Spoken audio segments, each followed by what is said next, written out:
तर विरार ते बोळिंजच्या दरम्यान रस्त्यावर पाणी साचल्याचं चित्र अद्यापही आहे। विरारच्या बोळिंज परिसरामध्ये रस्त्यावर नदीचं स्वरूप आलेलं आहे। तर विरार स्टेशनकडून जाणारा हा बोळिंजकडे जाणारा हा रस्ता पूर्णतः पाण्याने भरलेला आहे। कालपासून झालेल्या मुसळधार पावसानंतर हे पाणी या ठिकाणी साचून आहे। थेट माहितीसाठी आपण विरारमध्ये जाऊयात। आमचे प्रतिनिधी विजय गायकवाड यांच्याकडे। विजय, काय एकूणच परिस्थिती?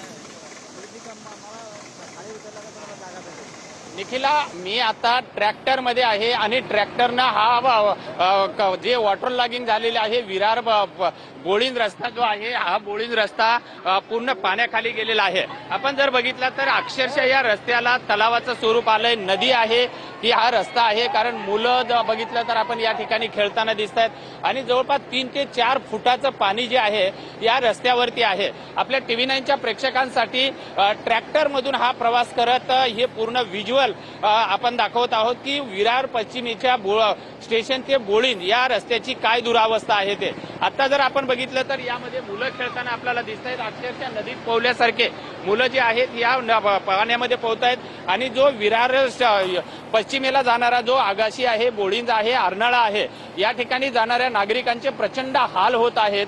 कुठलंही वाहन रस्त्याने जात नाहीये, त्यामुळे या ठिकाणचे जे ट्रॅक्टर धन्यवाद विजय एकूणच माहितीबद्दल। तर विरार ते बोळिंज असा हा रस्ता पूर्णतः जलमय झालेला आहे।